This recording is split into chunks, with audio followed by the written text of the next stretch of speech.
ഷാങ്സിനെ പറ്റി നമ്മളൊന്ന് ഡീറ്റെയിൽ ആയിട്ട് സംസാരിക്കാൻ പോകുവാണ്. പുള്ളിക്കാരൻ്റെ ട്വിൻ ബ്രദറിനെ കുറിച്ച്, പുള്ളിക്കാരൻ്റെ ഫാമിലി ട്രീനെ കുറിച്ച്, ഇതെല്ലാം എന്ന് മുതലാണ് ഫോർഷാഡോ ചെയ്യാൻ തുടങ്ങിയതിനെ കുറിച്ച്, നമ്മുടെ ഷാങ്സിന്റെ മുഖത്തുള്ള എല്ലാ ആലിഗേഷനെ പറ്റി, പുള്ളിക്കാരൻ്റെ ട്രൂ നേച്ചറിനെ പറ്റി. നിങ്ങളുടെ വൺ പീസ് കാണുന്ന ഷാങ്സ് ഇപ്പോഴും ഒരു വില്ലനാണെന്ന് തെറ്റിദ്ധരിച്ച് മനസ്സിൽ കൊണ്ടു നടക്കുന്ന ആ ഒരു ഫാനിന് നമ്മുടെ ഈ വീഡിയോ ഇപ്പം തന്നെ ഷെയർ ചെയ്ത് കൊടുത്തോ. സോ വെൽക്കം ബാക്ക് ഗൈസ്, ഞാൻ നിങ്ങളുടെ സ്വന്തം എക്സ്ട്രാ കോമിക്. എന്തായാലും നമുക്ക് ഈ വീഡിയോയിൽ വരാനിരിക്കുന്ന ചാപ്റ്റർ 1137 സ്പോയിലേഴ്സിനെ കുറിച്ച് പറയാതെ മുമ്പോട്ട് പോകാൻ സാധിക്കത്തില്ല. അതുകൊണ്ട് സ്പോയിലർ അലർട്ട് ഞാൻ ഇപ്പൊ തന്നെ തരുവാണ്. വൺ പീസ് വേൾഡ് ഇപ്പോൾ പിടിച്ച് കുലുക്കിക്കൊണ്ടിരിക്കുന്ന ലൂഫിയുടെ ഒരു ജേർണിയുടെ തുടക്കം തന്നെ നമ്മുടെ ഷാങ്സിൽ നിന്നാണ്. അതുകൊണ്ട് തന്നെ പറയാൻ പറ്റും വൺ പീസ് വേൾഡിലെ ഒരു ഇമ്പോർട്ടന്റ് ഫിഗർ തന്നെയാണ് ഷാങ്സ്. പൈററ്റ് കിങ് ആയുള്ള റോജറിന്റെ ഷിപ്പിൽ കൊച്ചിലെ തൊട്ടുള്ള ഒരു ക്യാരക്ടർ കൂടിയാണ് നമ്മുടെ ഷാങ്സ്. പുള്ളിക്കാരന് നമ്മുടെ പൈററ്റ് കിങ് ആയുള്ള റോജറിന് ഷാങ്സിനെ കിട്ടുന്നത് തന്നെ ഗോഡ് വാലി വെച്ചാണ്. പ്രസന്റ് ടൈമിൽ നിന്ന് 38 വർഷങ്ങൾക്ക് മുമ്പാണ് ഗോഡ് വാലി എന്ന് പറയുന്ന ഒരു ഇൻസിഡന്റ് വൺ പീസ് വേൾഡിൽ നടക്കുന്നത്. അവിടെ മെയിനായിട്ട് പറയുവാനാണെങ്കിൽ നമ്മുടെ മങ്കി ഡി ഗാർബും അതേപോലെ റോജറും കൂടെ ചേർന്ന് റോക്ക് പൈററ്റ്സിനെ ഡിഫീറ്റ് ചെയ്തു എന്ന് വേണം പറയാൻ. ഈ ഒരു ന്യൂസ് ആണ് മെയിനായിട്ട് ലോകം മുഴുവൻ പടർന്നതെങ്കിലും അതിന്റെ പുറകിൽ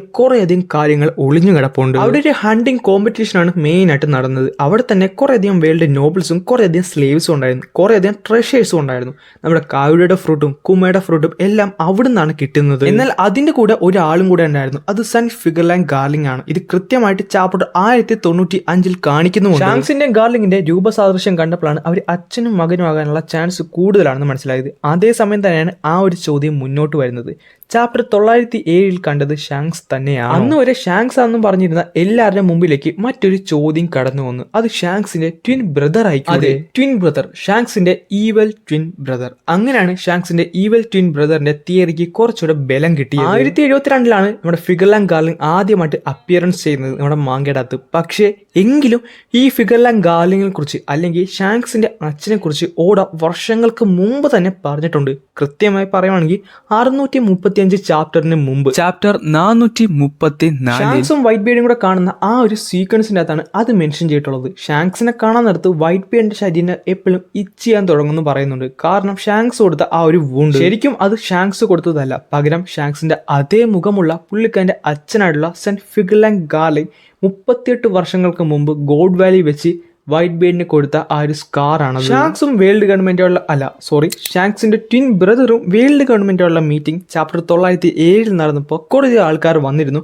അത് ഷാങ്സ് അല്ല, കാരണം ഷാങ്സിന്റെ നെറ്റിയിൽ സ്കാർ ഒക്കെ ഉണ്ടെന്നും പറഞ്ഞുകൊണ്ട് പലരും അത് നിസ്സാരമായിട്ട് കാണുകയാണ് ചെയ്തത്. അതുപോലെ എഡിറ്റിംഗ് ഇറർ ആയിരിക്കും, എഡിറ്റിംഗ് മിസ്റ്റേക്ക് ആയിരിക്കും എന്നൊക്കെയാണ് നമ്മൾ വിചാരിച്ചതെങ്കിലും അതും ഒരു ഹിന്റ് തന്നെയാണ്. ഇറങ്ങാനിരിക്കുന്ന ചാപ്റ്റർ 1137 കൃത്യമായി തന്നെ പറയുന്നുണ്ട് അത് ഷാങ്സ് അല്ല, പകരം ഫിഗർലാൻഡ് ഷാംറോക്ക് ആണ്. സോ ഇവിടെ നമ്മൾ കാണേണ്ട മെയിൻ ആയിട്ടുള്ള ഒരു സംഭവം എന്താണെന്ന് വെച്ചാൽ ഷാങ്സ് ഒരു സെലസ്റ്റിയൽ ഡ്രാഗൺ ആണെന്ന് ഒഫീഷ്യലി അങ്ങനെ വന്നിട്ടുണ്ട്. വർഷങ്ങളായിട്ടുള്ള ഷാങ്സിന്റെ മേലുള്ള അലിഗേഷൻസ് ആണ് അങ്ങനെ മാറിയിട്ടുള്ളത്. റാറ്റ് അലിഗേഷൻ, ആ അലിഗേഷൻ, ഈ അലിഗേഷൻ, ഷാങ്സ് അതാണ് ഇതാണെന്നൊക്കെ എല്ലാവരും പറഞ്ഞു നടക്കുന്നുണ്ടായിരുന്നെങ്കിലും ഇപ്പൊ സത്യം പുറത്തു വന്നിട്ടുണ്ട്. ഇനി നമ്മുടെ മുമ്പിലുള്ളത് ഒരേ ഒരു ചോദ്യമാണ്, ഷാങ്സിനെ പുള്ളിക്കാരന്റെ അച്ഛനെയും പുള്ളിക്കാരന്റെ ട്വിൻ ബ്രദറിനെ കുറിച്ച് എന്തെങ്കിലും ഐഡിയ ഉണ്ടോ? സോ വീഡിയോ ഇഷ്ടപ്പെട്ടാൽ ലൈക്ക് ചെയ്യാൻ മറക്കണ്ട, സബ്സ്ക്രൈബ് ചെയ്യാൻ മറക്കണ്ട, നിങ്ങളുടെ ഫ്രണ്ട്സിന് ഒന്ന് ഷെയർ ചെയ്ത് കൊടുക്കാനും മറക്കണ്ട.